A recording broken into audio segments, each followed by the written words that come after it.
All right, here we are, HellaBass Live on Thursday night. Schedule just hopping around. Can't get a consistent night, but at least we're here and we're talking fishing. And there's a whole bunch of people already in the chat, ready to talk fishing with us. What's going on? What's up, everybody? Brendan is here from Hello. Fishing the Southeast / Brown Bait Company. We'll get more into all of that tonight. But I wanted to have Brendan on and talk some bait making and some custom builds. He does. We'll get into it. He's got a bunch of stuff on his channel. I've seen him do a lot of stuff on his social. I think he dabbles everything with like pouring soft plastics to actually like molding and creating molds of hard baits from scratch. So a lot of cool stuff. I see a bunch of familiar faces. What's up, everybody? How do we sound? How do we look? Let me know.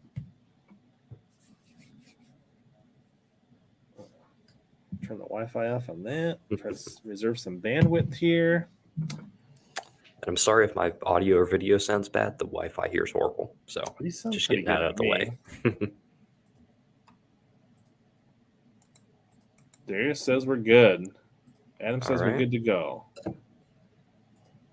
Awesome. All right. Coming in hot off something else tonight. I want to make sure we thank Arsenal Fishing for supporting the channel and the stream. Without them, the product isn't as good. And so we'll put the codes up down there for them and Omnia. We all also going to order or open an MTB box tonight and give this away on the stream, which is awesome. Right. MTB supports us and allows us to do this in 1080. So you get a little better, higher quality video and picture because of MTB. I saw Kuda in here. He's all about the bait making. He's dropping in tonight. He's an awesome dude. Yeah. All right. Thursday night. We're gonna kind of talk bait making a little bit, maybe some Florida fishing. That's where you are, right? Okay. Brendan? I'm in Georgia, South Georgia, close to Florida. Yep, I fish there quite a bit. I like it. Like, what part of Georgia are you in? So like, if you know where Savannah is, yeah, that's kind of like the area. But you move like a little bit kind of west. I don't want to give out exactly where I am. So yeah, a little bit inland, but down towards the coast. So you're like, what would you say is like? So Clark's Hill's not terribly far from you, or is it? No, not too far. Yeah. You got like lakes that we would know that you fish down there, or rivers, or things we've heard of? There is. I'm like an hour away from where they caught the world record. So if that gives you any clue, it's pretty cool. Yeah, alleged. I still think the one in Japan is the real one. So that's mine. What's up, Matt? Tim? JP? Yeah, I definitely personally recognize the Japanese as the world record for sure. And I think even like I've heard like the oxbow or the lake that the world record was supposedly caught out of is like almost dried up and like it is a swamp now, basically. Yeah, it's not good fishing. Army Outdoors, thanks for your member chat. See that? Can't pull it up. StreamYard still hasn't fixed that. Better send an email. So what's what do you mostly fish? Are you fishing? I guess, do you do a lot of bank fishing? Do you fish out of a boat, a kayak? Like, what is your go-to? Yeah, so I have access to a boat, which is amazing. I love fishing out of a boat, but I do a lot of bank fishing as well. And I think that's also really important, especially when you're fishing from pressured waters that get a lot of boat traffic, is it allows you to present your bait at a different angle the bass don't usually see it at. So it's a good thing, and it's also a bad thing because it's hard to carry a lot of stuff, and I like to carry a lot of stuff. So yeah, I usually just do those two types of fishing. Nice. So what are you fishing? Mostly public waters and lakes and rivers, or do you do a lot of pond hopping, or what's a little bit of both, or all the above? Or I do a little bit of everything. Sometimes I'll take the boat somewhere and go to like a public lake, or I'll walk the shores of like a bunch of private ponds that I like to fish. And that's usually what I like to do. Very cool. So you've got a YouTube channel called Fishing the Southeast, all one word, which trips people up. I know. I should probably fix that sometime. Like, because YouTube is not particularly kind when it comes to the searchability with that particular thing. I've noticed that with other people's channels that have like, actually South Jersey Fisherman 028. Your channel is also very hard to search for. But I do have your name tagged in the description below if anybody wants to check out. I'm just going to show it up on the screen here real quick. I would appreciate that, guys. So thank you. But he does some cool stuff. And I think the stuff that kind of makes his channel stand out, he does some fishing stuff and things like that. But I think the thing that is most unique is some of his bait making stuff. So if you go into his videos, you'll see he's got some, like one of his, where he makes a snakehead lure from scratch out of wood. He's got some where he builds a lipless mold out of I guess what would you call it? Silicone. But you started with a wood master, I guess. What is right? That's the right term. And then you've got a few others, soft plastics, things like that. So if you're into and it's like, I feel like you actually have a really good quality camera. Your audio is really good. So if you like, I don't know, Marling Baits or like World's Worst Fishing or some of those channels, I think you'd find some of these videos pretty cool if you're into that bait making stuff. So go check out Fish in the Southeast. There's a link down in the description of the YouTube channel anyways. Hopefully we can help you get to 1,000 subscribers here one of these days. So you're doing some good content. Thank you. I'm going to try to up the quality and up the amount of posting that I'm going to do, hopefully soon this year. That's what the plan is. Yeah, I feel like you got good camera, good audio. You know, editing takes practice. I mean, you just gotta crank through videos to get. You know, you gotta find your way in the editing world, and things like that. What's up, Greg? Good to see you again. Greg was one of the guys making me late to this thing. We're planning the state tournament for the Minnesota Bass Nation for 2023. So we had a tournament planning call. I'm sure that's very important. That's something that's pretty cool. Oh, you have to talk to Tim almost daily? I'm sorry to hear that. Yeah. Tim's an awesome guy. Tim, hopefully you I don't know if he spent his Omnia gift card that he won last week or not. Thomas says you've got a new subscriber, so there you go. Well, thank you so much. Thank you. But what I think is cool is, I mean, I've dabbled and poured my own soft plastics by like remelting stuff. I've got a video on the channel. I've done some of that when I've had more time. Now that I've gotten back into YouTube, like bait making and like pouring soft plastics is like really down on my list of things that I do. Like I feel like I can always be editing or doing something like that. So obviously balancing bait making and making content are two very time-consuming activities. Yeah, it definitely takes a lot of time. It takes a lot of practice. That's the hard part, and a lot of money sometimes. Depends on how you go about it. Yeah, I feel like, and then like for every 20-minute video that we see of a wood carving or a mold build, there was probably 5x or more of bloopers, blunders, f-ups that were just like, well, we recorded that garbage. That's going right in the trash can of like, you could probably do a video of like, here are the top 10 lessons I've learned or mistakes that you should avoid or something. There's a good video idea. Yeah, I like that idea. I'll need to do that. There's plenty of times where I've cut myself on camera. I'm just like, I don't know if I'd show that because YouTube's kind of weird about that kind of thing. And I'm just like, So, yes. So, and your first initial investment. Like there's the initial investment. You don't get into bait making probably to save money, at least at the start. I think it's it's like enjoying the craft, and then even just soft plastics. Like I made a custom mold of like a 6-inch Senko stick world time bait. I've definitely caught fish on that.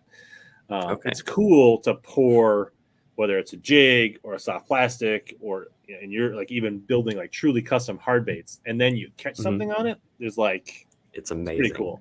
Yeah. It is the most rewarding feeling in the world. It's amazing. But there's so many avenues of bait making, right? Like do-it molds, pouring jigs, just tying your own skirts, painting blanks, soft plastics. There's a lot of ways to dabble. And it doesn't have to be, right? You could just buy jig heads and buy skirting components and build skirts. So that's still bait making to some degree, right? Like, there's so many different ways you can go about it. It's just like fishing. You could go out there with a bobber and a worm, or you could go crazy and do all this, I don't know, mapping and like live scope and stuff. You can go as deep as you want or as shallow as you want, if you get what I'm saying there. You know, it's really, really cool. But I do think, like, what is, I guess, before I say that, what was the first thing you did bait making wise, or what got you, or where did you start? Wood was what I started with. Okay. I started with, I actually that's like watched starting one with to Nate cocaine, Marling's. Basically. Like, that's just getting into the hard stuff. Yeah. I mean, it's he like skipped over the marijuana recreational of pouring soft plastics and went right into carving wood baits. I mean, I was just like, I was watching one of Nate Marling's videos, one of his first ones, and I was just like, this looks cool. This looks so simple. I could do it. The first one I made, I actually have it here. It looks like garbage. Well, let's so your first creation. This was 4 years ago. This was the first one I ever. It's not even sealed. Like, I don't even know what I was thinking. I was thinking jerkbait. Nothing's even on it. It's a piece of garbage. Did you ever even like put hooks on it or anything? Or I did test it in the water. It did this little kind of shimmy, but that's it. It didn't really do anything in the water. It was pretty rough, but I kept on going at it. And the more you go at it, the better you get. You know, the first year I did it, I was doing a horrible job, but I kept on going at it and I didn't give up. And I kept on pushing through it, trying to learn new ways. I met some people along the way that helped me a lot. And yeah, you just got to keep going at it and you'll get it sometime. Trust me. Was that all hand carved there that you showed us, or what? Yeah, I mean, I wouldn't call it carved. I would call it chipped, I guess. I used it's called a chisel. It's just like you get one at the hardware store. You just I clamped the bait in the vise and then used a chisel and a hammer, which was completely the wrong way to do it, but I didn't know anything at that time. Sure. Yeah, it's definitely something that's really time consuming, but once you get it, you can become pretty good at doing it consistently. And that's when you really start to know what this bait is going to work. This bait's not going to work. This is how I make it to have this action. This is how to make it to have this action. So, yeah. And what kind of wood did you use in that first? That was white pine. So I think I found a piece on my dad's workbench that was like, that could be the right size. So I just grabbed it and started messing with it. So knowing what you know now, would you have started with wood bait, or is that like a passion area, or would you have started somewhere else? Or I think that working with wood first might not be the best way, but it might be the safest way, because working with plastic, working with lead, those are pretty dangerous things. You need some type of protection with them. And wood, you don't necessarily need protection. It's good to wear a mask when you're painting or when you're sanding, because that stuff can get in your lungs and it'll never get out of your lungs. So I think wood is definitely the safest way to start with as far as things getting in your lungs goes. But I think starting with wood was probably the best thing I could do. Yeah, I guess if it's wood and hand tools, it's probably pretty safe. But obviously, if you're firing up bandsaws and things like that, then I mean, yeah, I've had a few snap on me that were kind of scary. Just about all bait making, outside of maybe tying skirts, probably has a safety element to it. Yeah, right? Painting, pretty much. Molding, painting especially. Heat, power tools, yeah. Painting is the biggest one, especially if you use it's like a type of paint that they use. It's like super, super toxic.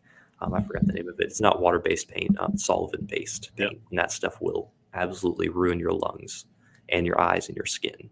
And even catch on fire. Yeah. Yeah. So have you done any lead jig making or anything like that? I do not do any sort of jig making, but I am working on a new bait that is a jig that has never been made on the market before. And I'm really excited about it. I know Kuda makes Michael Murphy, Jig Squad. He knows about it. I've been talking to him a little bit about it. It's super, super cool. I'm excited for it, but I'm not going to release it. Is that what you're using that lead pot for? That and filling my baits with lead. So okay, so you do use lead for kind of weighting and that kind of stuff. Yep, I use that. Yeah. Oh yeah. Yeah, he knows what's coming, I'm sure. I'm hopefully going to release it in January. So is that going to be like a YouTube premiere? Is he going to be Instagram? Kind of just let Instagram, us all have it everything. all at the same? Yeah. Yep, at the same time. I'm excited for it. It's going to be pretty cool. Hopefully I'll be able to talk with someone like Thunderhawk, Mike. Hopefully we'll be able to talk with them after I release it and maybe get it to like a more production standpoint and maybe release it to as many people as possible, which would be really cool at a good price point too. Nice. So are you planning to like do a small batch that you sell some, or just for yourself to start? Or I've already messed with them. I've already caught fish on them, but I'm hoping to sell them in January. That's the expected release date so far. I didn't realize you were going to get teased so hard tonight. I've got some stuff coming that'll be really exciting. Lots of different things. So I guess you started kind of working with wood. Did you go down that wood path quite a ways, or like what how was your journey into bait making at a, kind of what were some of your milestone steps? Well, I mean, like I started trying to make crankbaits, which I'm not sure if that's the smartest way of going about it because you have so many more variables working with a crankbait because you have to have everything lined up properly. You have to have the weight placed right at the perfect spot to where it's not off. And you have to have the lip correct. It's a really annoying thing to do is to make a crankbait. But once you start learning crankbaits, it'll get easier. But I think the better thing to start with, if there's any beginners out there, is definitely a topwater walking bait. The bigger you make it, the easier it is going to be to actually make it walk. So yeah, I mean, I started with wood, then I went into like soft plastics really hard, then I went back into wood, and now I'm into resin and all sorts of stuff. So I think the hardest thing that I found to do in bait making is definitely figuring out clear coats, figuring out resin, and figuring out how to get the money for everything. That's definitely a big hard thing to do, those three things. Yeah, especially in some of the areas that you're working, right? Like there's lots of definitely more of a material, right? Like you can get into soft plastics. Like you can buy a couple cheap Senko molds, get them on eBay, pick them up on a bait forum where somebody's dumping some of their old stuff. You get a bit of Pyrex cups and an old butter knife from an old microwave from a garage sale. I mean, like you can probably get pretty far into soft plastics if you're doing remelting for like $50. Yeah, it would be like nothing almost. I mean, you can just get to remelting, which is awesome to do because then you can like just reuse your soft baits like constantly, so you never really run out. And people will give them to you. Finding the mold. Like you could just go to boat ramps or go to boat tournaments or be like, hey, pile of beavers and pit bosses and Senkos. Like, oh yeah, you can clean that on my boat. You can have all of them, right? Like, oh yeah, which is awesome. It's like just free product that you can get to make your own baits. It's awesome. Yeah. Oh yeah, Matt does have one of my prototype glides. Yeah. Yeah, I'm working on a new one though, the version 2, a little bit smaller. But yeah. So what mold material? I guess, Greg, are you talking about soft plastics when you're talking about open pouring? So. Yeah, I would assume so. So I used a couple of different types. For soft plastic open pours, it depends on the type of bait, more or less, but a good all-around one. If you're just getting started, you want to start with something kind of cheap but still high quality. Smooth On makes one. It's a 30T, which is the actual density of the silicone. So it's a rather dense silicone, and it's purple. It's called the Umu 30. It's a really good silicone. You can get it for like $35. Just do not get it on Amazon. Whatever you do, don't buy any silicone or resin from Amazon. It's the biggest tip I can give you. So is it just because it's like expired, or is it because it's knockoff? It's expired. That's the big problem. Yeah, because they sell it whenever if it's past the expiration date. So I've gotten plenty of silicone from them that just is expired. So get it directly from the manufacturer. That's the best way of going about it. Or go buy it from a hardware store or someplace where you can look at the can and make sure that it's not from 1944. Yeah. Usually those kind of places usually keep a pretty good eye on that kind of thing. So they'll be able to keep an eye on it. Yeah. Then if you really want to go like kind of high end, Mold Max 30 by Smooth On is a great one. It'll last you longer than the Umu 30, but it's a little more expensive. Yeah, I played around a little bit at one time with mixing a 2-part resin to make a mold. Okay, so is that like the VAC 50? Yeah, I'm not sure what it was. It was a while ago. Okay. It was a 3M product of some kind, I think. Okay. And so I had a couple of them turn out, and then other ones where I must have got the mixture off and they never quite set up, and they were just kind of gooey and like, you know what I mean? Like, yeah.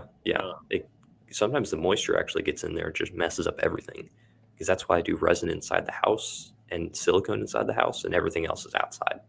So that's the only problem, because like I don't have like an air conditioned shop that's like temperature and humidity controlled, because that's a big problem, especially living in the South. Lots of humidity. But yeah, you can. I mean, it's not that hard. Like if you build a box, like we showed that Lego box or whatever you had, like you can make a little form. It's actually pretty easy to copy a soft plastic bait. Oh yeah, it is. And create a silicone or a resin mold from that. Yeah, it is definitely. I've molded, I think 15 or 16 different baits that I really, really, really like, but they may go discontinued someday. So I wanted to make sure I have them someday. So in case they get discontinued, I can still use them and make them. Oh yeah, the craw. I got that actually at a fair or expo, and I found those craws and I was like, I need to make that mold, because I don't know if I'm ever going to find that again. Yeah, so that's one way. I know a lot of people they get excited about. Now, with this particular method, right, you got to have a flat back, right? So it's really good for craws, slugs, and finesse worms, swim baits, things like that. Yeah. When you get into like beavers and pit bosses and things like that you can pour those with a flat back, but it does kind of change. Yeah, you need those double flanges on there, so that way they can actually flap if they do have the flapping flanges. So, which you can do, but it becomes a little bit more of an elaborate process to do that. Which actually they could follow what you did on your lipless, and do a 2-part crankbait, and do a 2-part soft plastic mold as well. Yep. So then you do need to have an ejector with that, or you can use just like a little plunger you make, just as long as it fits in there. Yeah, injectors are really not that expensive. You can pick those up for $20-$30 typically. Yeah. I don't really get into injecting stuff. I usually do the open pour stuff. I just feel I can be more creative with it, But he also does a lot of I don't know, we would say behind the scenes stuff on your Instagram.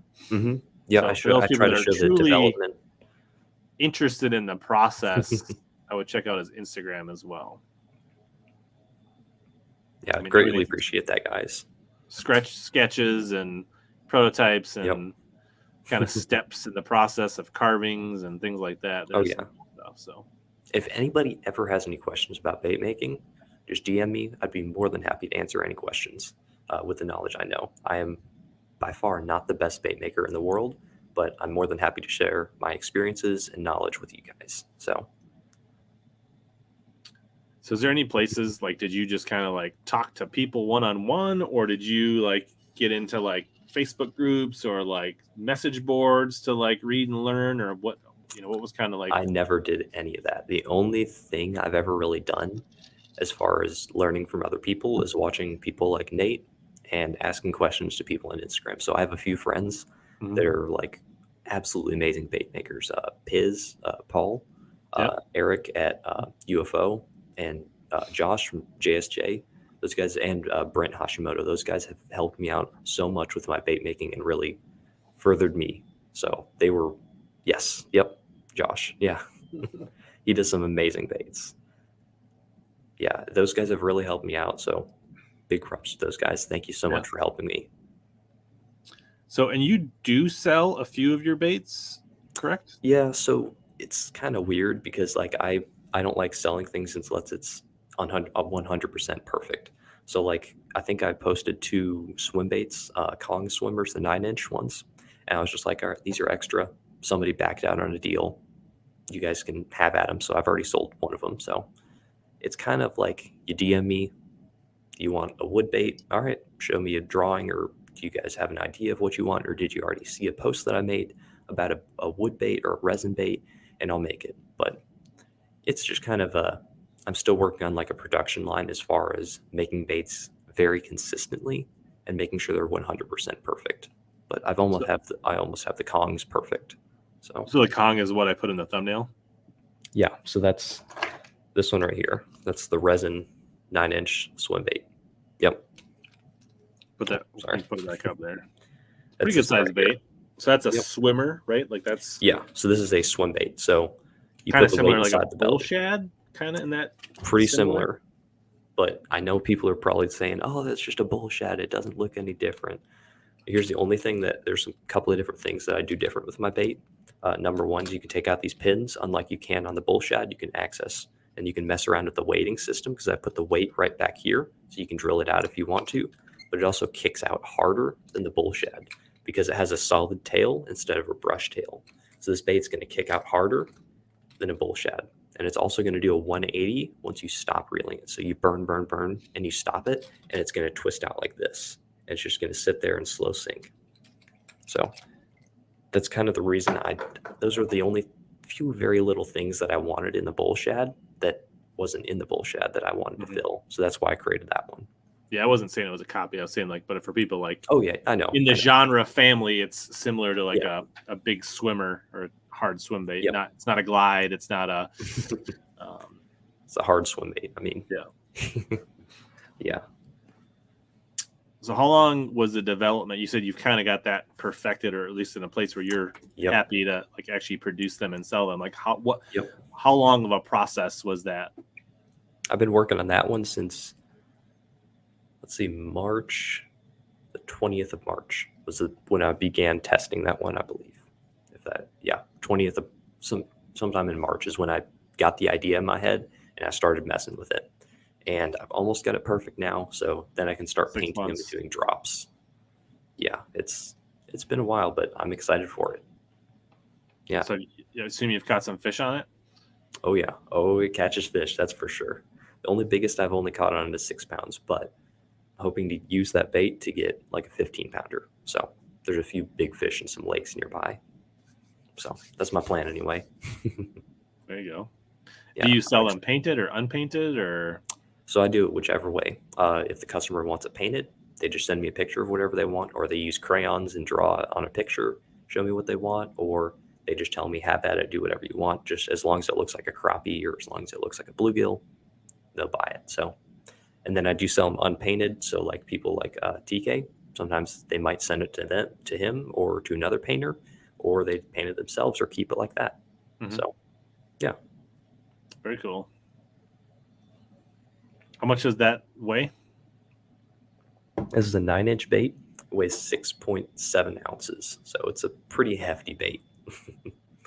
But I do make it in a fast sink, slow sink, and then I'm working on the floating one. That's the one I'm having a little bit of trouble with, but I've sent it out to a few guys to test, and they're giving good feedback, so that's good.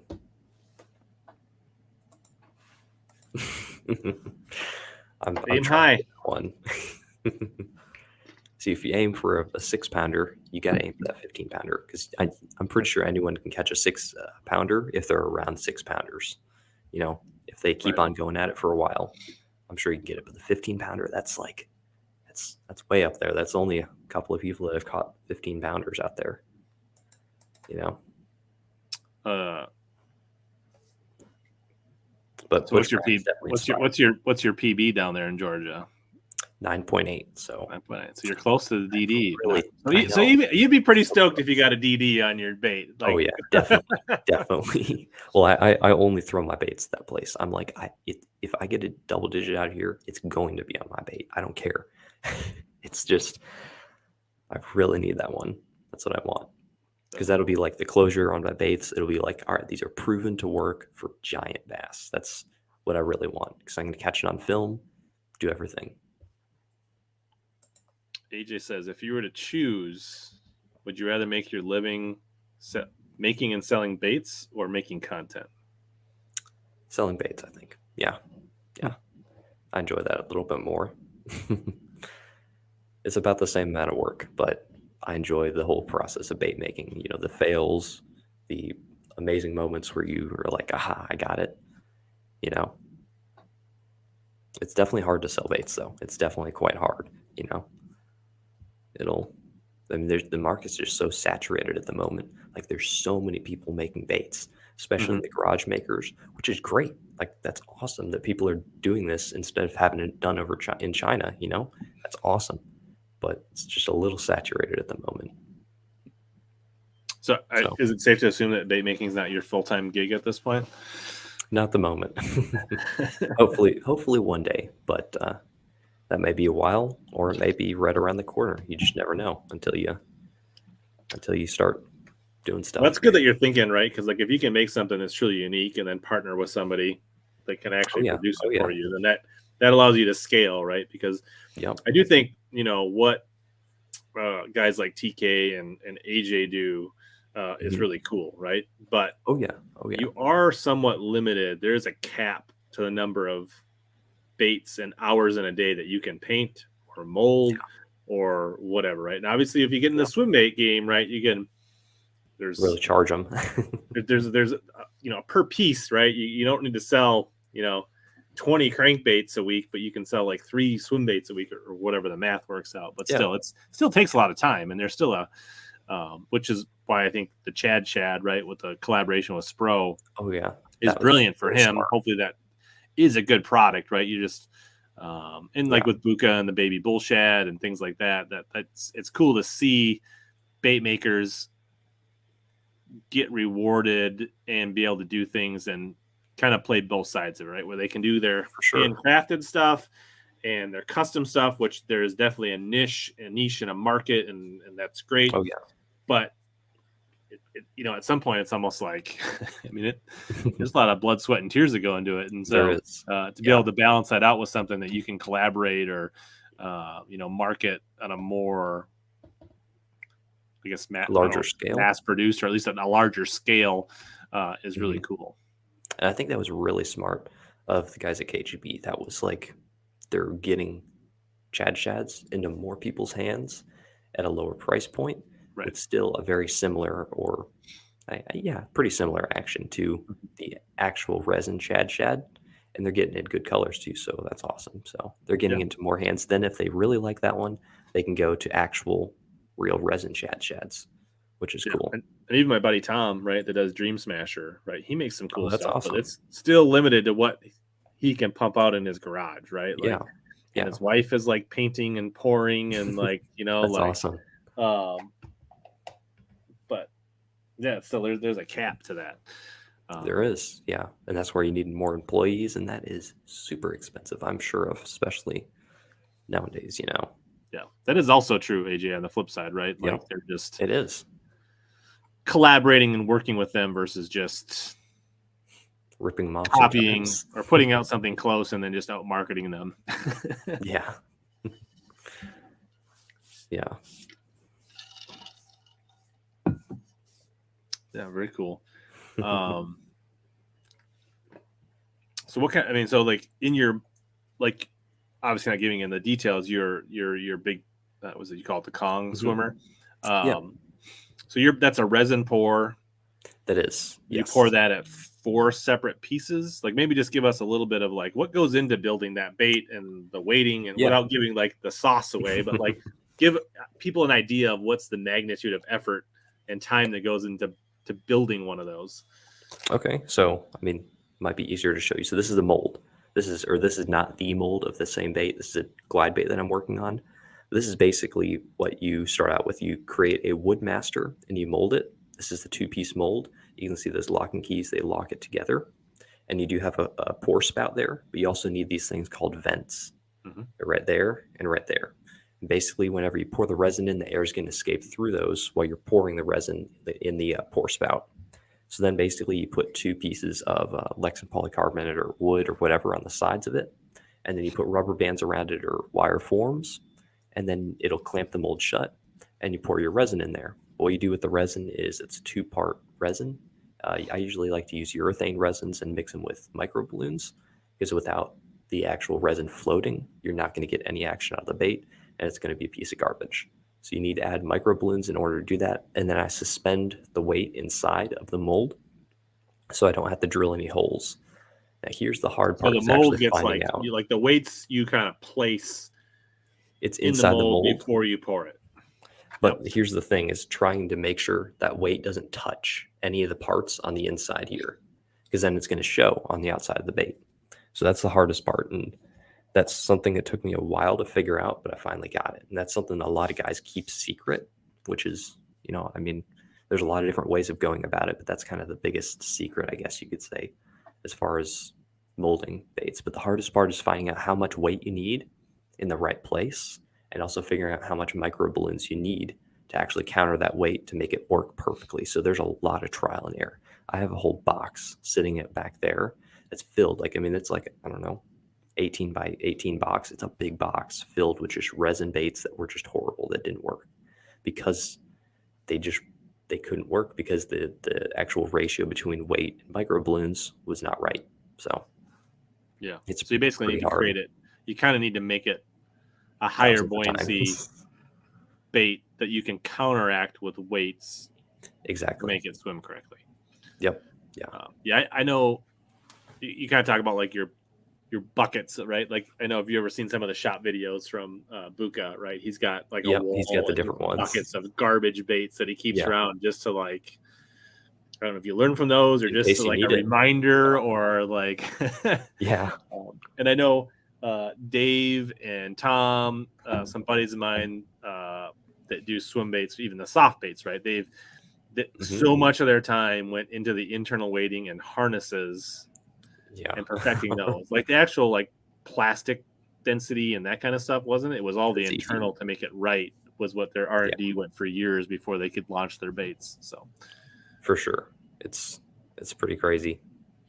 I was wondering the same thing. So you got like your hinges and components, those get inserted into the mold, or is that something you screw in afterwards, or how do you? So I do not actually put in any of the screw eyes in the mold, but I do put in the actual pin. So, I'll just show it to you, this one. So you can see there's two holes back there, and there's a pin that runs through. And if you ever buy a bait from me, this pin will be completely unexposed. You won't be able to take it out or see it anyway. You'd have to use a nail and hammer it out. But there's a pin in between those two holes that actually keeps these two little screw eyes in place, so it actually moves and it stays connected and it's strong. So I put that pin in, but I don't put any of these screw eyes in. So that's the only thing, because that pin has to be absolutely straight, 100% straight, or else the bait's all you have to do is pull the pin, slide your hinges in, put the pin back in.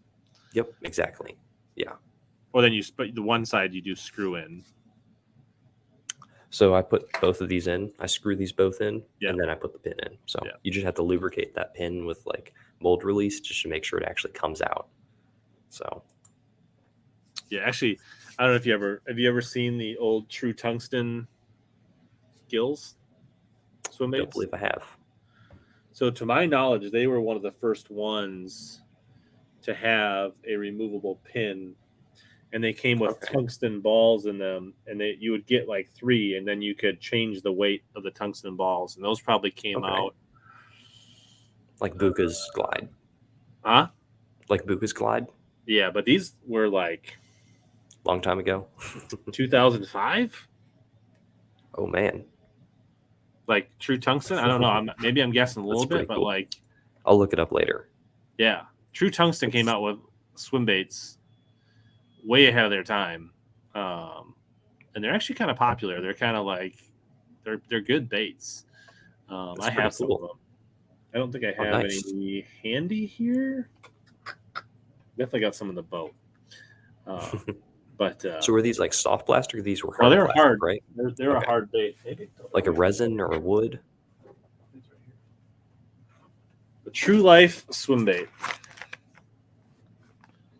I've never seen those. So before. Our swim bait have balls. Was there? But back then, you could adjust this. It shows you pulling the pins and adjusting the sinker. Oh, okay.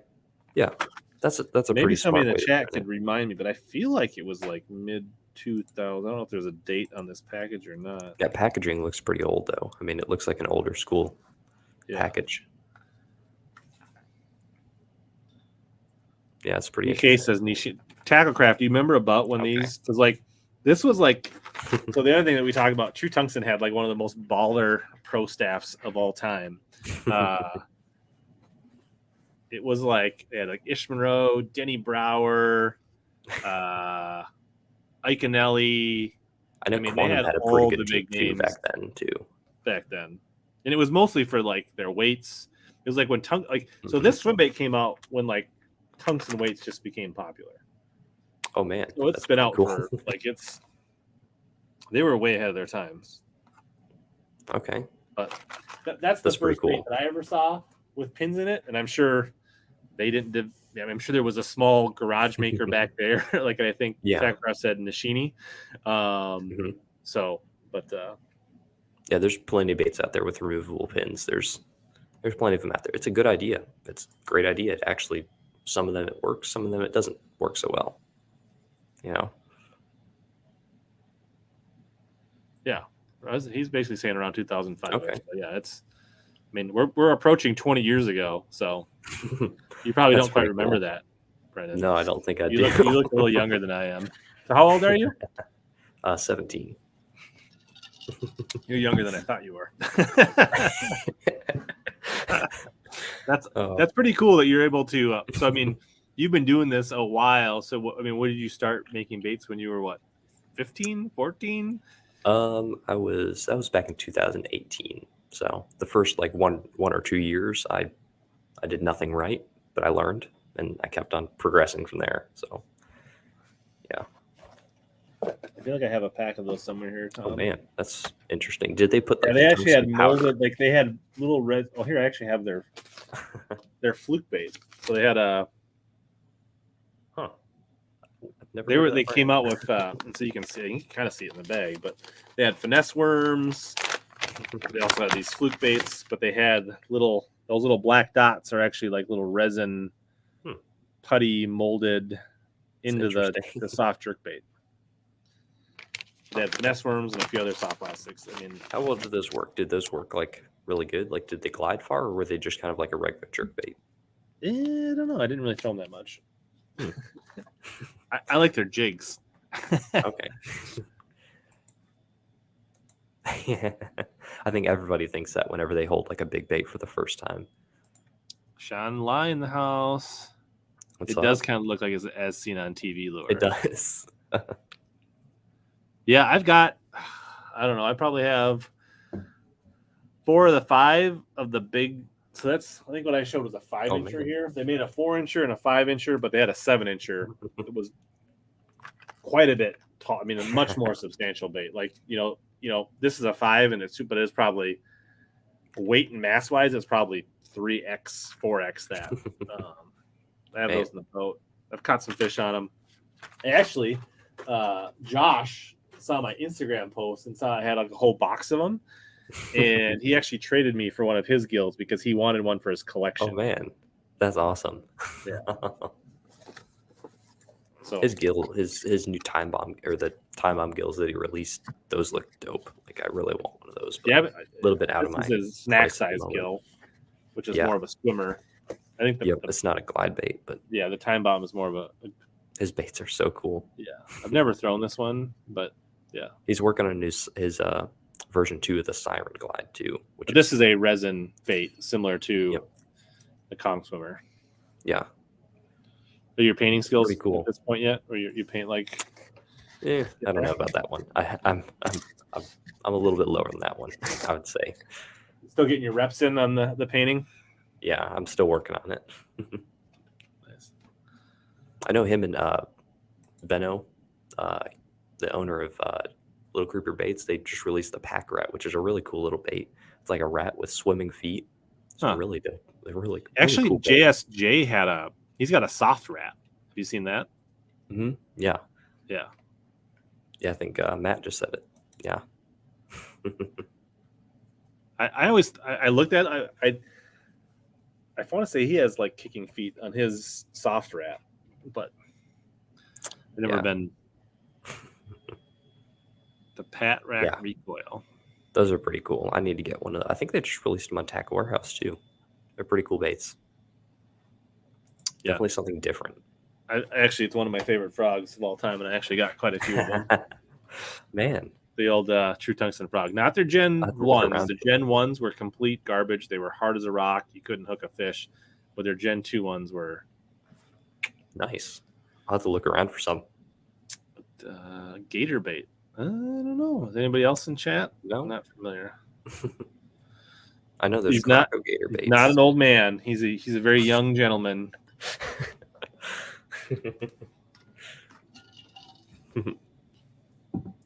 He keeps talking about a members only, but it's not happening. That'd be cool. I'd participate. That'd be cool. So what else you got to show us? Well, I've got a glide bait I'm working on. I mean, this one I was just playing with the other day, and mind you, this is a prototype, so it's not pretty at all. This is I was just messing with the weighting system inside of it. So, wrong way. If it'll ever focus, maybe. This is always there we go. So this is a 7.6-inch glide bait. It's actually the same profile of the Kong, just a little bit smaller and a little bit different as far as the details go. So I'm trying to finish this one up, but I've got the glide going. I see you're working your Brown Bait company into the logo, into the tail. I know.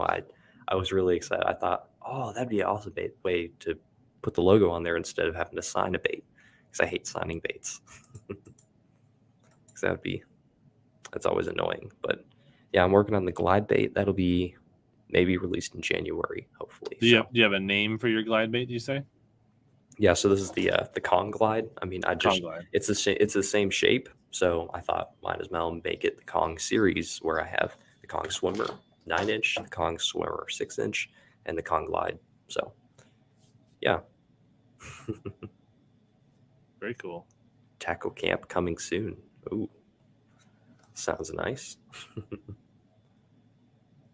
Yeah. What are your goals for winter sets? And well, winter is like Brett doesn't even have winter. First of all, I don't. It's all fall. Fall, and then there's like a week maybe where it's cold, and then spring starts for you. Yeah, pretty much. Yeah, I love it. For me, before winter sets in, is just to get out a couple more times. Like I hope to get out Saturday, because then we fly to Mexico on Sunday for like 9 days. That would be fun. Hopefully, it's just not so. I definitely started dumping. I took the boat out on Sunday and went heavy on the fuel additives just in case. Because you never know in Minnesota when like your last is your last, and it's like snowing and icing up. Like it happens fast. Yeah. So it's just to get out, and like I'd like to catch. I did catch a 6 early this year, so I got a 6 this year. Okay. Nice. In the fall time, I want to say I think I've caught maybe like give or take 10 6-pounders or bigger in Minnesota. And all but 2 of them have come on a jig, and they've come October or later. I mean, a jig just catches big ones. I mean, it's one summer fish on a frog and 1 spring fish on a chatterbait. Otherwise, all the rest of the ones were late fall on a jig. Okay. So the fall time. I do not know how I let my wife talk me into a October trip to Mexico with the kids when it's prime fall fishing time. Well, it's good fishing down there too. You know, it's a little bit hot. This is about the family, so I won't be. I'm gonna bring my laptop and some SD cards to get some editing done, but we're not gonna be doing any GoProing or fishing while we're down there. So. Nice. John says maybe the Kong wake bait's next after that one. I am working on one. I am actually. I can't show it though. I don't have it here. I'm also working on a rat, which I'm working on it with Matt, South Jersey Fisherman. We're doing, I guess, a collaboration. It's a super org. I'm going to do collaboration. I mean, it's like we're going to be doing like a bunch of wood rats instead of resin. So each one is going to be handmade. It's going to be a little more pricey, but the action is going to be better. And it's wood, so it has a better sound. Well, there's, you do hear, I know guys like Epic Eric and a few others talk about they believe something about using a natural material in nature, right? Like wood, water. Yeah. Right. They Like feel like the there fur and could be everything. something, whether it's scientific or supernatural or something, right? That like they feel like especially with crankbaits, right? Like that wood sometimes just works better. Yeah. I believe wood is definitely a good way to go as far as crankbaits go, especially when you're fishing in cover. But I think some of these baits are getting some of them are getting pretty close to actually giving the action of a wood bait in an ABS plastic bait. Like some of them are pretty good. Like the Spro BBZ Rat, I know it's not a crankbait or anything, but it's filled with foam, so it floats a little higher. So I guess you could call that, I don't know, it's still an ABS bait, but it has some characteristics of wood. So as far as action goes. Yeah, a long time ago, like one of my first 5 or 10 streams, I had a guy and his wife on called Woody Outdoors. They're out of Ohio, and their thing is better than balsa. So he spent the time to match the density of balsa in his resin. Really? Yeah. So I wonder if they specialize in like little tiny square bills for river fishing. So he's not building big swim baits and stuff. They're all like little 1 point, 2 point, 1.5 little square bill, that's cool flat sides, things like that. So it's a way back, but we go and talk about how he developed, and they're like super durable. Like he's got this thing where like, I forget. I want to say his wife's name's Sarah, and he has a Sarah Shad, which is his sexy Chad, and like she's really good at like smacking them off bridge pilings and testing them. We never broke one, and then he has like one where he like dangles it on a spinning rod, and then like hits it with an aluminum softball bat and just like sends it, and then reels it in, and then like does it again. So, wow, he must have a tough clear coat, and I don't know what kind of what material is he using for his lips. Is that like a circuit board or like what? Lexan polycarbonate or something? I think I have one here. Oh, nice. In this box. I wonder if he's not using resin and he's using foam, like the Huddleston harnesses. So I don't know if you can tell. So that's circuit board. Yeah. So I don't know. I mean, I'm sure if you hit the bat or the bridge, that's probably more. I think he said he's broken lips, but he's never broken the body on these. But they kind of look like. I like the look of baits. Yeah, they're pretty cool little baits. That's pretty cool. I like those. I'll have to check them out. The bottom of them. I like that. You're showing me all kinds of cool stuff. Since we have this box open, I always like to show this bait here. Not that one. Like Kevin Short. Oh, that's awesome. Signed WEC from 2013. So, man, speaking of wood baits, here's another one. Tim has a huge collection of wood baits. He likes his cranks. Do you know what that is? That's a wood bait. Original. So this is a wood bait from a, I don't know, semi big company. Not super big. Is that the what is it? Big O. Shoot, what's the name? I'm running a blank here. Yeah, I can get it. One of these guys in the chat will get it. God, no, it's not. I don't know. It's a Reaction Innovations. Okay. It's the method crank. I did not know they made cranks. That's pretty interesting. Yeah, so these were probably back in that early to mid 2000s when they made the method crank. And pretty good fish catcher, but the rumor on the street is that only about 1 out of 5 or 1 out of 10 actually ran good. Did you get any good ones, or are they all bad? TK is not a fan of the method crank. Actually, these two run pretty good. I had a third one that I let go on eBay. But these two actually swim pretty good, and I've caught a few fish on them. But TK thinks they're completely overrated. And I don't know if he just thinks they're overrated because they're so inconsistent, or he actually thinks that they're garbage anyways. I'm not sure. My two do run pretty well. Well, I mean, it's like the Bastrix, I guess you could say. You know, the original Bastrix. I was fishing those just the other day. You know? I got a whole box of those too somewhere. Oh, yeah. OG Bastrix. I found a bunch of the original ones in a little tackle shop, and I was just like, I need them all. All right. John Welsh seems to think you have a voice for radio. So there you go. I don't know about that. I don't know about that. But thank you. Hey, what's up, Adam? Yeah. Yeah. I mean, I love bait making. So do you got any other like throwback, like early model, any other? I didn't really ask you what you had. So if you don't, you don't. Not at the moment. I don't think I have any at the moment here. Yeah. I don't have any like old ones, original ones at the moment here, but all I have is the original one that I ever made. Which I always keep it right here where I can always see it. So that way it remind me from where I came from.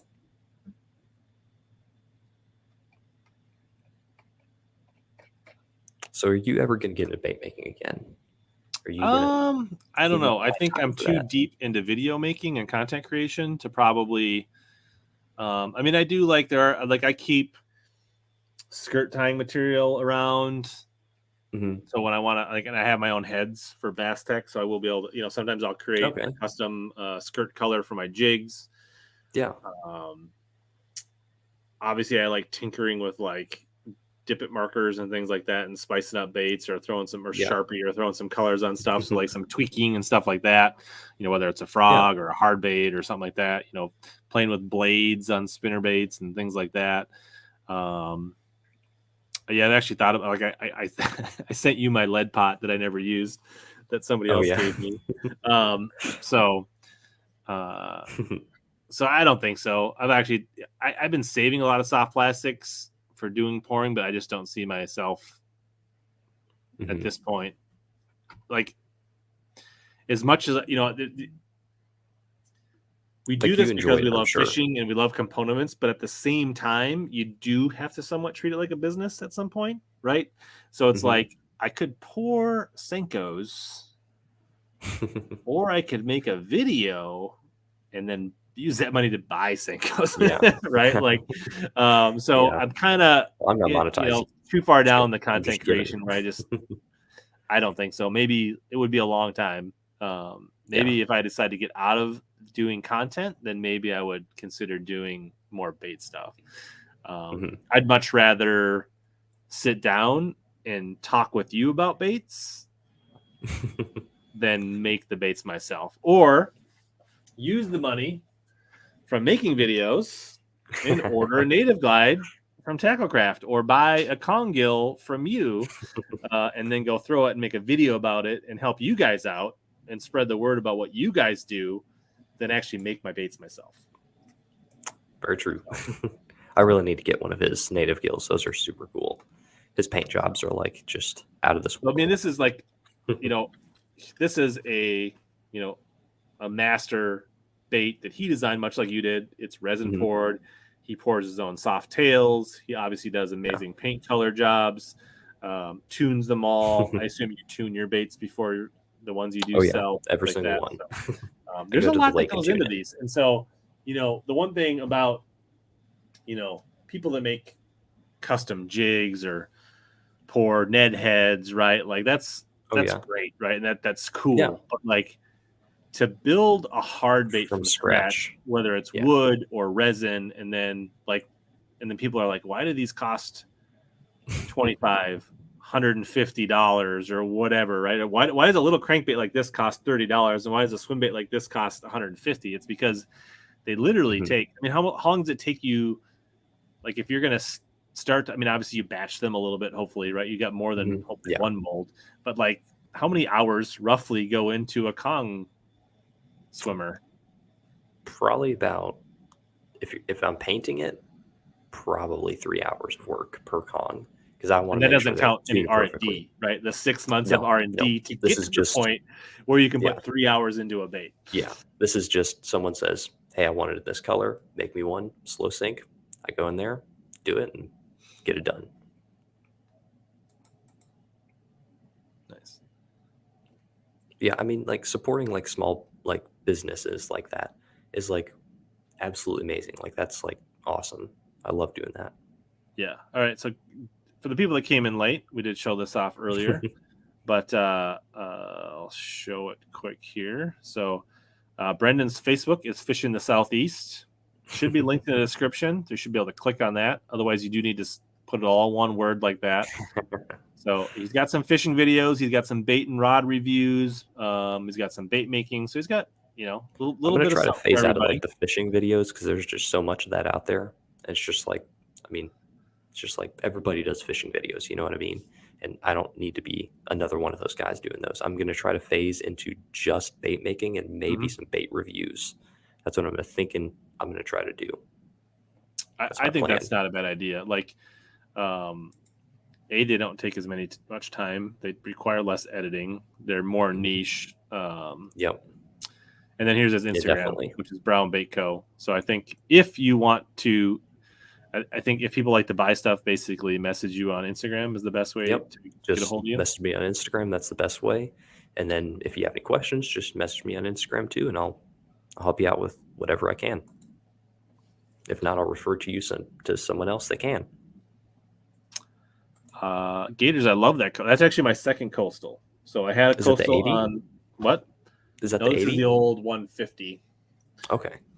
So I got one as a frog reel, and then somebody else wanted to sell one used, and I don't know why they didn't want it, but I bought it, and so I've got this on a 764. So this is actually a pretty good mix. So like, is that the champion?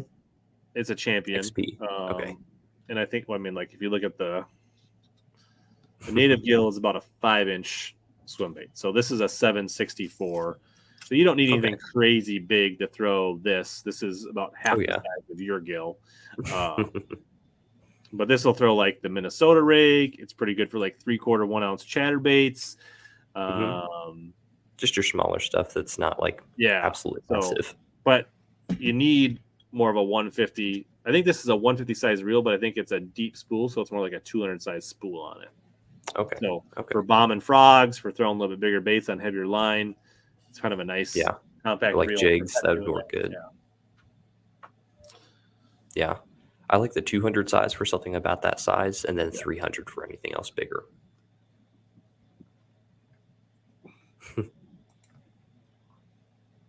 Yeah, wood baits are nice, but I mean, resin's just a little bit cheaper, you know, and you can make a lot more of them. So absolutely, I think there are pros and cons to both, and there's certain places where you want either. So, yeah. So what do we think? It's time to look at some new baits. Go for it. Give this bad boy away. People can kind of build up some questions. I'll probably star them if you got more questions for Brendan or myself about bait making. If it's about bait making, we're clearly going to defer to or Brendan. Fishing or whatever. Longer, yes. Longer is always better. Yep. Right, get our Nexus handles are the go-to. Scissors.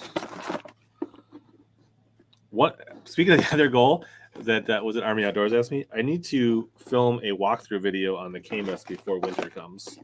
Oh, that's such a nice boat. Didn't do that yet, and I feel like that would be a shame not to do that. That is so cool. I love that boat.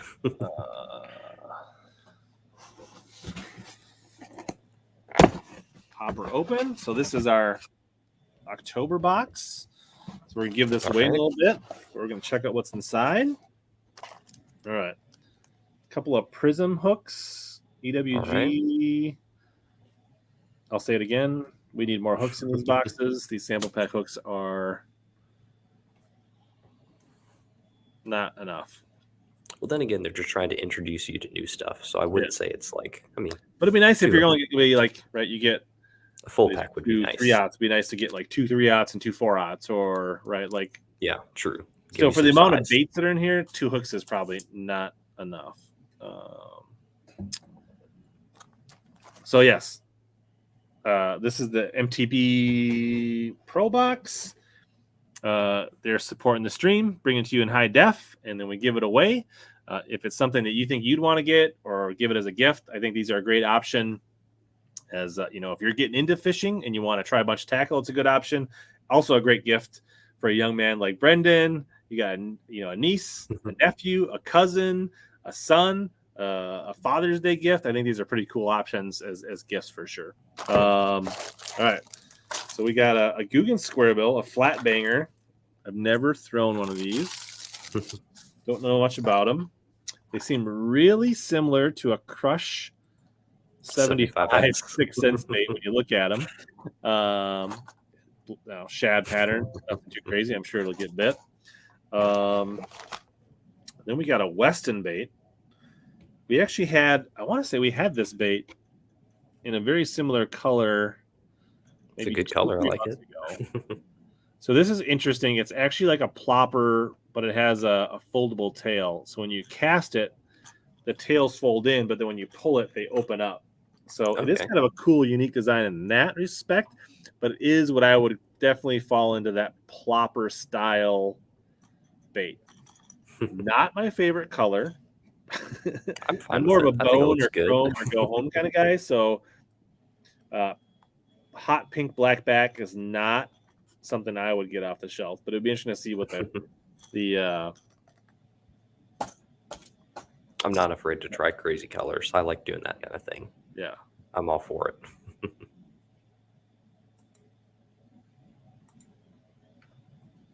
Starring a few things in here. Amy says it'd be a great gift for a husband. There you go. Daniel says nothing compares to the Crush. It's a good bait. The Crush 75 is a fish catcher for sure. It definitely is. That new F4, though, I think might beat it because that's, I mean, as far as ABS baits go, that's a pretty good one. Yeah, I saw that on Baitman stream. I haven't seen it. It's got the weight transfer, which is really nice, especially in like a flat side like that where it's kind of smaller. It doesn't get tossed around like a potato chip. South Jersey said he won this one in his box. What did you think of it? Have you thrown it, Matt? And what did you think of it as a topwater? Right. Then we got the. I feel like this is actually similar to one of the other boxes. These are actually I like these. Oh, I like those too. 3-inch musclebacks from X Zone. These are a pretty good standalone craw, but a really good jig trailer. Definitely. I know a guy Punch Fishing likes to throw these as a free rig bait. I can see that working. This is a solid soft plastic. This is a thumbs up on that. For sure. I have a few of those. They're good. And then you got a jig from Kalen's, a 3/8 ounce cast stocker jig. Obviously, at least they did a good job pairing these up. Yep, colors this is and everything. Something you could take out and catch fish on just about anywhere. So can't complain about that. And then Bruiser Baits, Super Swimmer Junior 6-count in a purple disco. I mean, Bruiser Baits is kind of down your way, right? Aren't they like a Florida? Yeah, in Florida. Yeah. I like their 10-inch speed worm, though. That's a good one. I mean, this is like a... Is that like a little swim bait, right? Really reminds me of the Arsenal Tactical Minnow, to be honest with you. It's kind of got a really thin tail and a little tiny paddle tail. It's very subtle. A little thinner than like a little dipper from Reaction Innovations. But it probably has a like nice little tight wobble. I would definitely probably throw this more as a trailer than as a like independent swim bait. Yeah. I could go with that. Then you got a rocker head, which this is also, there's definitely the cast stocker jig, the hooks, the muscleback, and that top water. And then this thing are all like not necessarily the same box, but these are all things that we've looked at. So we've probably been doing this for 4 or 5 months, and now we're starting to see some repeats here. But this is it's kind of like a pivot head. It's almost like a combination between a biffle head and a chatterbait lip. So never used those before. I've never thrown this, and I don't know if somebody else that had these in their box thrown these, but this is kind of actually a neat idea to be able to kind of turn any soft plastic creature craw swim bait into kind of like a bottom bouncing chatterbait, which is kind of cool. So this is a 2/7 ounce. I've never heard of that before. A 4/0 head with a 2/7. So just bigger than a quarter. Yeah. So it'd be like 5/16. Pretty close. I would say so. Yeah. Not quite. I've never seen that weight on a jig before. Yeah. So it says it's optimized for 4-inch craws, bugs, and lizards. So that's kind of, I have not tried these, but I think these are kind of cool. The last time they had this in a box, it came with a headbanger soft plastic to go with it. Okay. I'm sure the cross would work on it.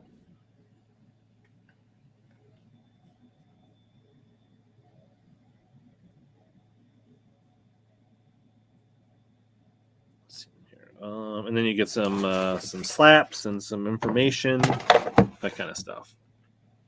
All right. I should say that I do. We could do 2 giveaways tonight. I do have some extra stuff. Let's do it. Would people want more giveaways or less giveaways tonight? I don't know. So we'll throw this. So yes, you get your stickers, you get your swim baits, your banger head, your jig and your muscle backs. Kind of a cool top water in a weird color. A square bill and some hooks. And let's see. We'll throw in these true tungsten swim bait, or these things that I'll probably never throw. They've been sitting on my desk for how long? So we're gonna put those in there too. We're gonna bonus it up. All right. And let's get this warmed up here. Get our comment picker. Let's see if somebody guessed it. Somebody said #gravy. He always does it. Somebody else suggested it. I'm going to go with it.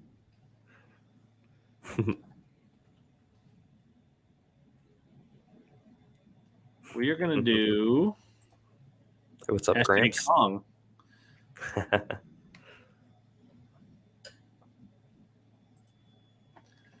So #Kong. People are saying more giveaways.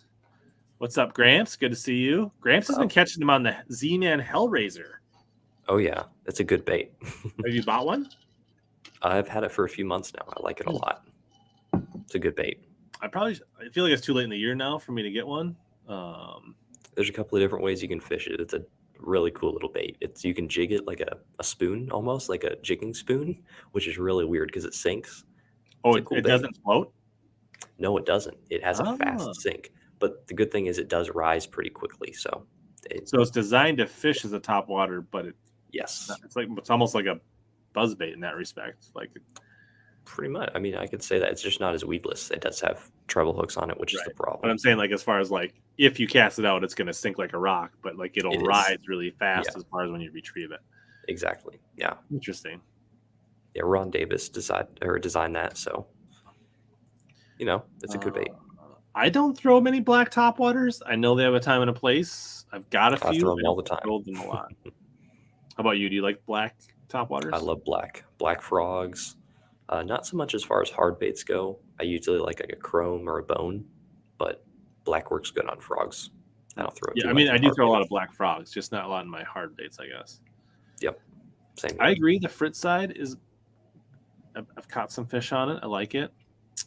Adam Mahara says F4 versus fritz side versus Black Label Bacon versus OG Tiny 4. I've caught fish on the Tiny 4 and I've caught fish on the fritz side. I do not own, and I mean F4 is brand new, right? I don't know how many people. Yeah, I haven't gotten any, and I don't have any Black Label Bacon. I've got some other Black Label, but not those two. I would say that I've caught more fish on the fritz side than the Tiny 4, but I've also thrown it more. The fritz side is pretty good. I mean, it's not like a bad bait at all. I mean, the chick magnet is actually a pretty good bait too. They're very, very similar. But chick magnet, Black Label stuff is always I guess good. Depends. Like I'm thinking of the fritz side 5, but they also have the big 5, right? So I guess the bigger 5 is similar to the chick magnet in size. It is, yeah. Well, I like the Black Label stuff though. I mean, that's such good stuff. It's a little more expensive, but it is so worth it.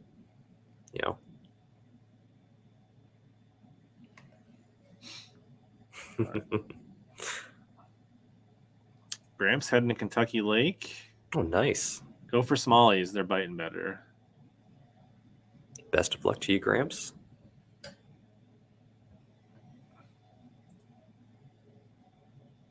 Okay. I think he's talking about that top water. Yeah, the Hellraiser. Yeah. I was thinking, or was he talking about the one? Well, I'm not sure. Is he talking about this one? Or is he talking about the Hellraiser? I don't know. I know. I gave you credit, Rich G. That's where the inspiration came from. Favorite wake bait? Ooh, this is a good one. I would say for me, just because I don't throw them that much. I don't know if I have them here. I guess I must put them in my tackle box. The old school man's minus One one minus. minus one. Mm-hmm. That's a good one. Yeah, I like the bull wake. I know it's a little bigger than, like, I don't know what you consider a wake bait and what is a waking swim bait, but the bull wake is my go-to. Amazing bait, really well priced too. That's another reason why I like it. But I Food do and I have a are opposite. Rafa. I'm a bone guy. He's a black guy. I was thinking the same thing. I feel like the Hellraiser would be amazing on like herring lakes. Oh yeah, I bet. Like I was actually on the Monster Bass Live, and we were talking about to Daniel Nussbaum, and he said he might have a bigger one in works. So be cool for saltwater muskie. Like that'd be pretty interesting. Because that's what I thought when I saw the Hellraiser. I was like, that looks like a muskie bait.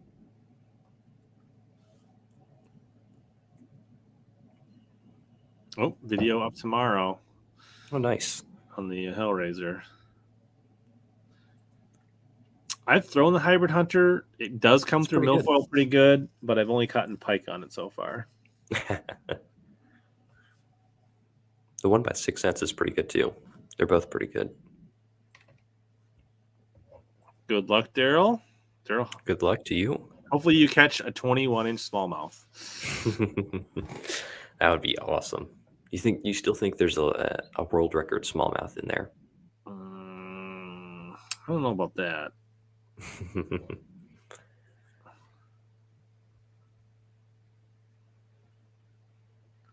Adam says, buzzing heavy hitter better than all other wakes. Yeah, that's true. Sure. And it's like Florida needlefish. I think heron and needlefish, like that makes a lot of sense. Yeah. 32 entries. How many people are watching?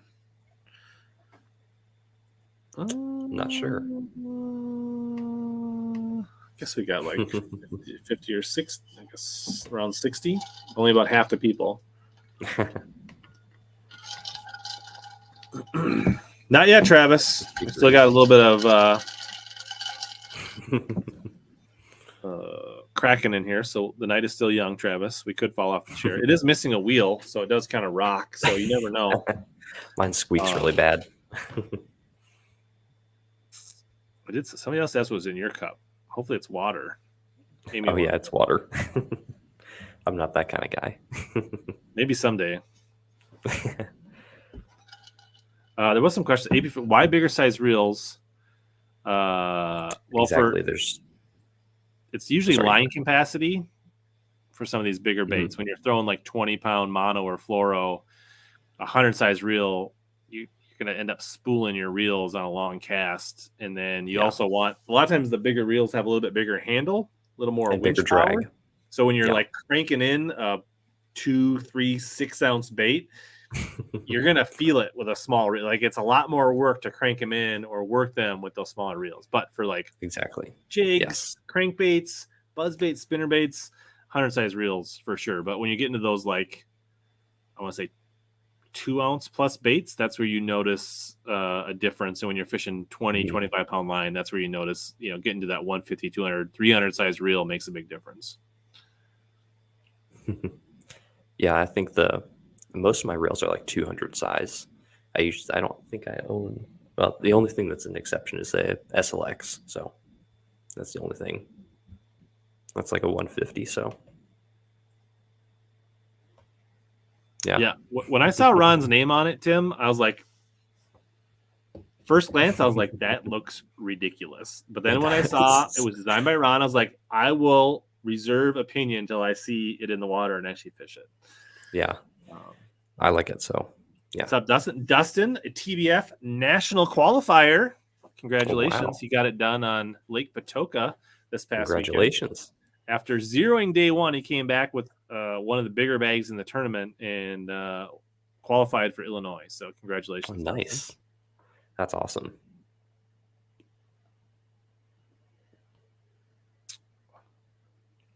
There's nothing to hide. You can see it. You can see if you want. Real Skill says he ordered one of your koi. Oh yeah, I remember. What's your favorite pattern to paint? I like painting bluegill a lot. because there's so many different ways to do it. But I mean, I had to go bass because that's just my favorite pattern. I like the mega bass colored, like GG bass. That's like one of my favorite colors. I just like how they look. But I think the bass colors are my favorite. I haven't really done a ton of them though. I really need to start doing more of them. I suppose you could use that bucket of retreads and just practice on them. Yeah, lay paint down on them and right. Yep, mess around with them. So last call to get in on the MTB box, and then we can see what I got around the corner here. Yeah, so he got the only limit in 2 days out of, I don't know, 50, 60, 70 some boats. So that's good. Nice.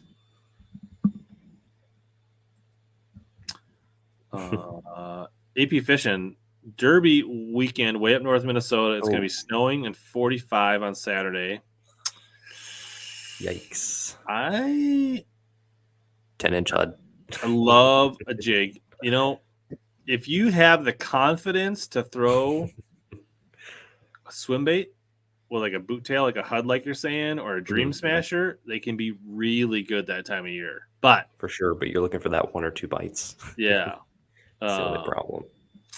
I don't want the water temps. The water temps, it takes a while for them to actually in the high cool down, 50s. You might, I mean, the thing is, I think the water temps, even though as high is going to be in the 45, I think the water temps are going to still be in the low 50s up there. I could be wrong. So, I mean, they still should eat a chatterbait. They should still eat a swinnerbait and a swim jig. I would keep a finesse jig handy, though. Yeah. But I think you're gonna, small like that. You might be surprised. You might be able to still power fish them for a little bit.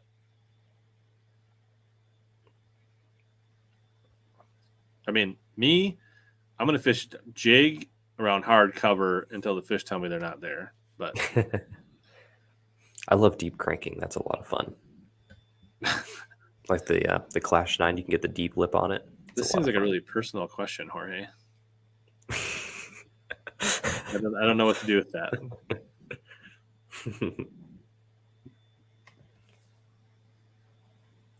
All right, let's draw this bad boy. All right.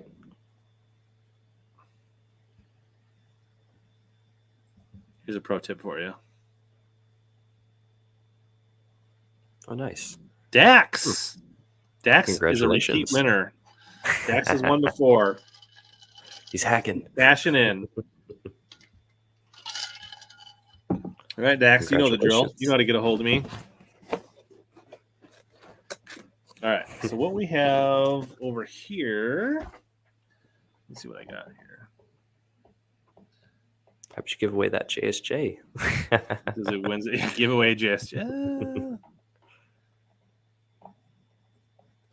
AJ says crawling chatterbaits work until the ice comes. Yeah. What's ice?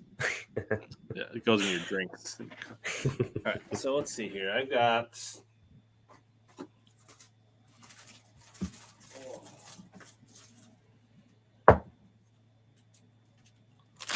Arsenal stuff. I hadn't decided how I wanted to divvy this up yet. We've got a fitted Arsenal hat. Okay. We've got a double XL t-shirt, which seems like that's kind of specific. Like that's not for everybody. A couple stickers. Okay. Some boomsticks. A buff. And then a slither type rig. Tungsten 1.25 ounce green pumpkin punch rig. Okay.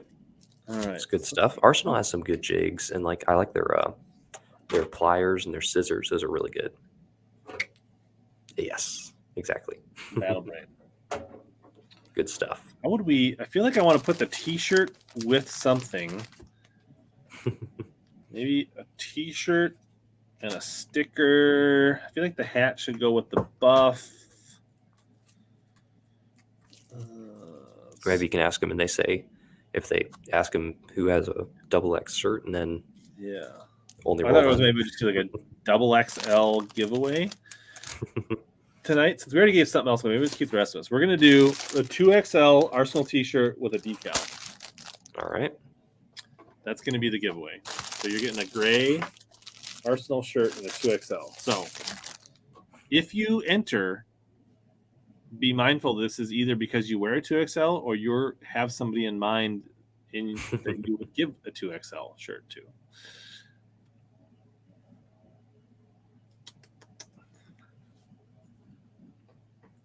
All right. So Dax, remember that.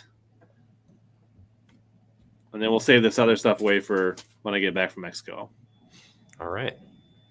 Boy, I feel like Rich is like... So we're going to make this as obvious as possible, but just double XL. Just like you said, Rich, you're going to have to probably re-enter it. I don't know if you're in or not. You might want to retype that. Yeah, rooms for you big shoulders. Type in 2XL. Gramps is in. Justin's in. There you go. That's the spirit. You know, just cut the sleeves off of it, right? I mean, like...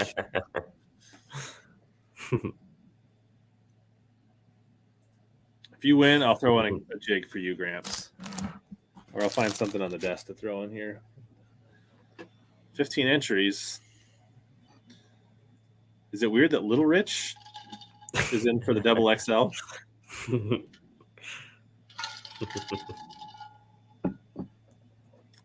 Looks like everybody's definitely. I'm guessing this is for a loved one, not yourself, because I don't picture you as a double. Maybe this is a pajama shirt for you, Stephanie.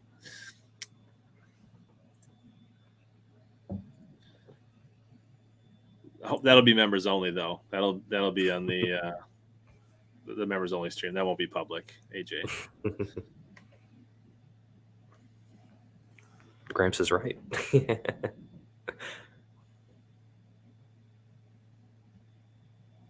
There you go. Sleeper shirt. Tim says he can shrink it. There you go. Exactly, Matt.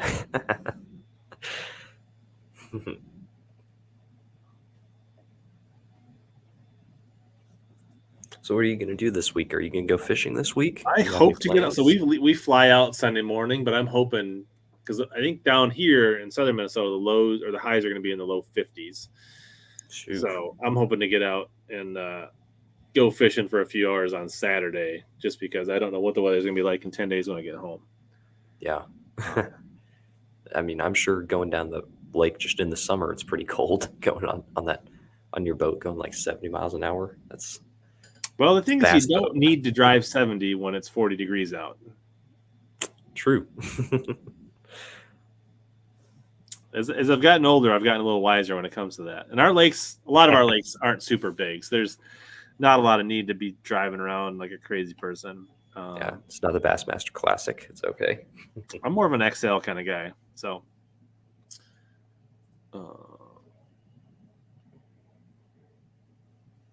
I know, it's crazy. We ramped up and we're ramping down. I would hate to live in a state where it's like ice is over. I would not be able to survive. Uncle Marty in the house? Is it the industry change or did you change, Adam? Yeah, maybe I need a road trip. Go down and hang out with Brendan and throw a 9-inch come on down on his secret ponds. I have to blindfold you though, so no cameras. No cameras. All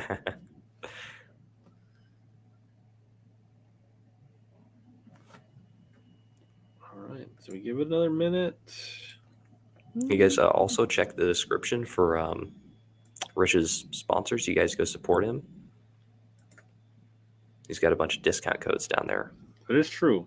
If you don't win something, you can check out Arsenal or Omnia and cash in on discounts. That is true. Exactly. That Omnia one, I use that one. It definitely saves you some money, so go give it a go. Yeah, well, how quick is the shipping down to Georgia from Omnia? It's fast. It only took like 3 or 4 days. I was like, whoa, this thing goes down quick. Omnia has been really good as far as shipping goes. Much better than Tackle Warehouse, that's for sure. There we go. Amy invited me before TK did.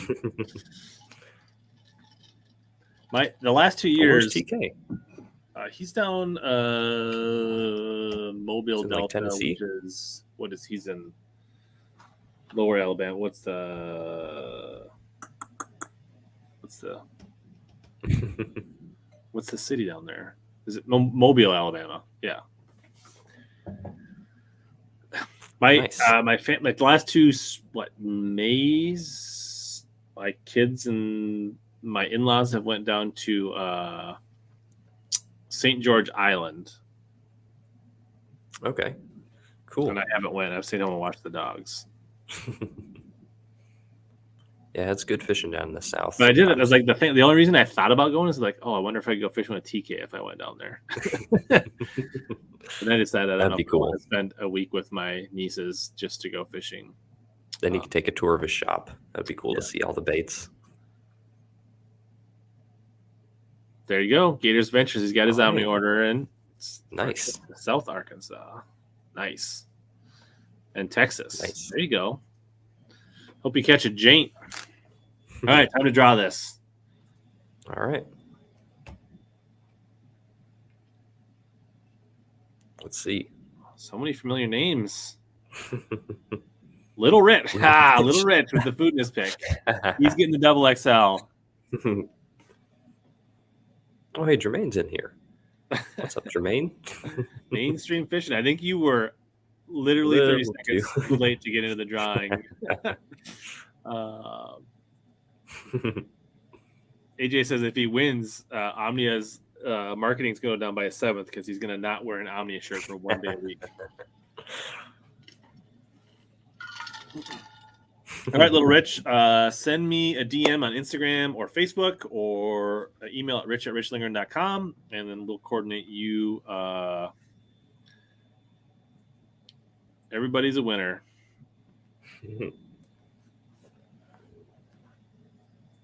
Nice. Yeah, I think. Yeah, take a Omnia, like if you order before, like if you order at lunchtime, it's going to ship that day, and if not, it ships the next morning. Yeah. Yeah, they're really good about their shipping. And I think that's also because they're a smaller company in the Tackle Warehouse, because I'm sure Tackle Warehouse has all sorts of crazy stuff going on, because they're like pretty big. So that's awesome. Omnia has some really good selection too. Yeah, and so their selection is only going to grow. They've kind of like plateaued. Basically, in the next 2 weeks, they're going to move into a bigger building that's 3 times the size of their current building. So they're going to be able to ramp up on their SKUs a little bit. That's awesome. So there's going to be like a 3-day window at the end of October, beginning of November, where they're not going to ship. So just beware. Okay. If you're like banking on an Omni order, if it's around Halloween, either plan ahead for a few days. Yep. I have no plans to come to Smith Mountain at this point, like I did 2 years ago, but it's a really cool lake.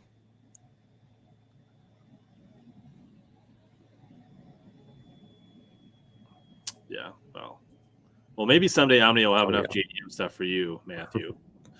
I mean, they have some depth stuff on there. They have a pretty good selection. It's good pricing too, and the shipping's always free. Because I mean, if you order something, I usually like to order a good bit of it. But the Hookup Tackle has a really good selection too. Yeah, they do. As far as JDM stuff goes. It is nice that Omni has added some depths in the few. Yeah, they've added some good stuff. Which advantage for some of that stuff, right? You got the code. They don't code protect depths at Omnia, I don't believe. Yeah. Megabass, yes. Or Megabass. Yeah. That's the only problem. But I mean, those companies, they don't even have any sales during like Black Friday, so they don't do any sales whatsoever. Thank you, Amy. Yeah. All right. Hookup does a little bit, but not much. They do some kind of promotional stuff, but it's very minimal, comparing to most of the bigger companies like Strike King and stuff. Yeah, the JDM's hard to get on a deal on for sure. Yeah, for sure. Although Tackle Hut did a big 30% off. I don't know if they had exclusions on JDM stuff or not, but they carry some JDM. Not sure. I know they just did 30% off OSP, which was good. I jumped on that. Yeah. So what's the bite like where you're at right now in South Georgia? So yesterday I went out to a little pond that usually kicks my butt, and I caught 4 4-pounders and a dink. So I Nice. had fun. It's better than catching 4 dinks and another smaller dink.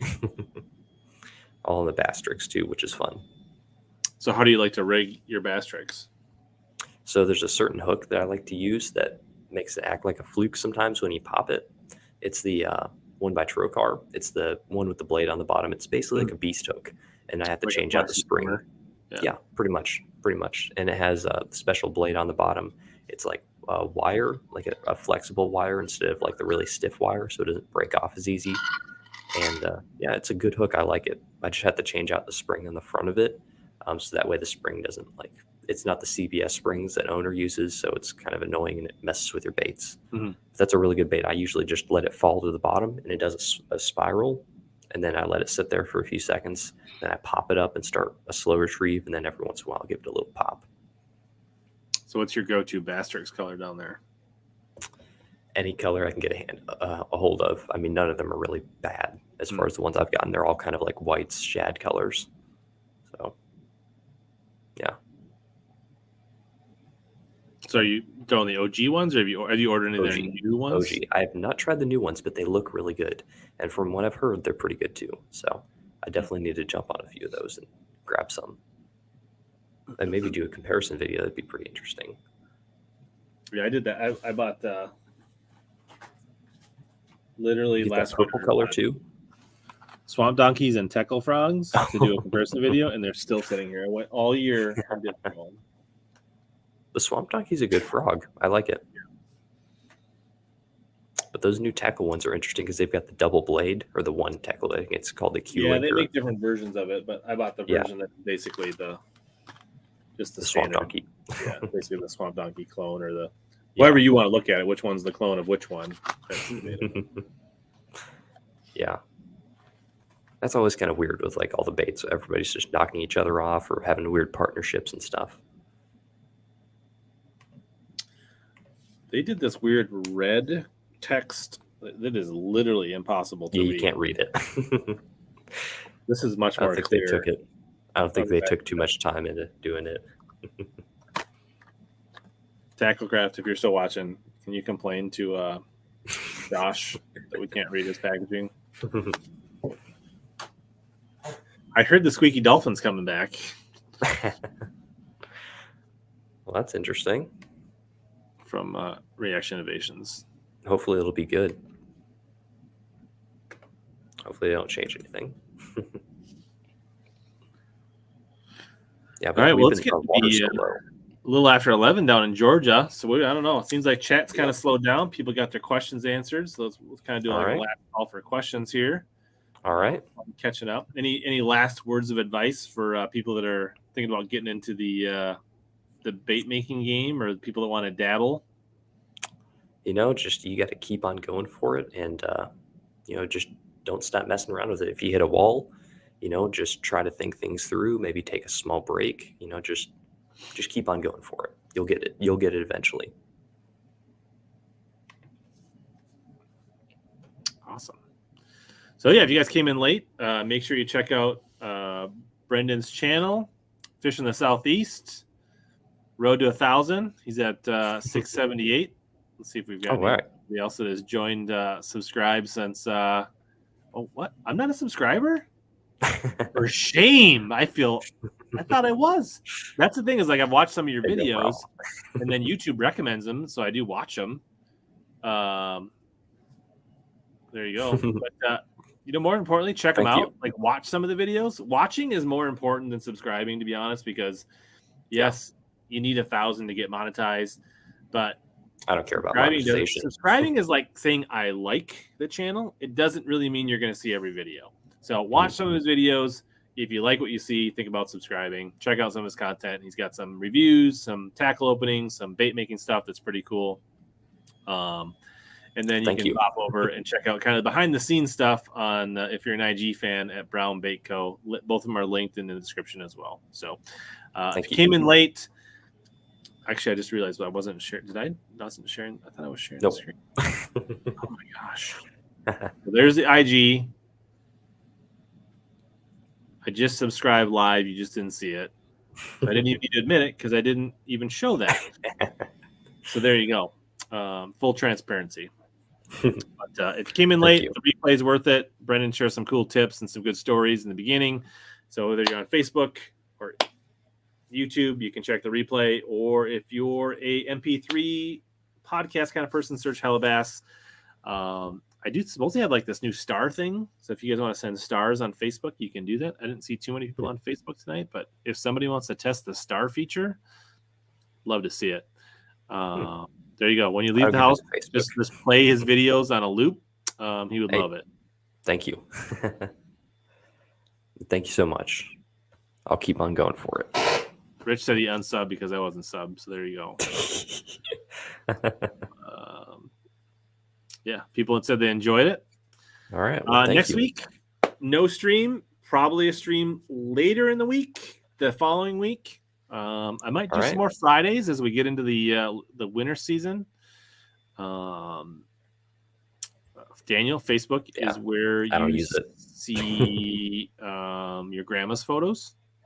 But yes, the best experience is here on YouTube. But we do put it on Facebook for those that need to see it there. There you go. It says 681. Crick Graves says you're crushing it. So all right. Well, thank you. Hopefully some of the replay squad will look you up as well.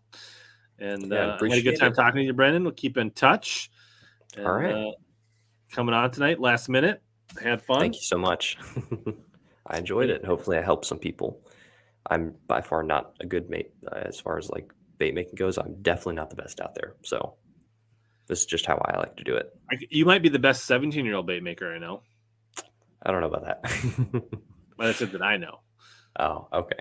I get it. You're definitely the best 17-year-old bait maker in Southeast Georgia that's been on my live stream. How's that? All right. Well, thank you.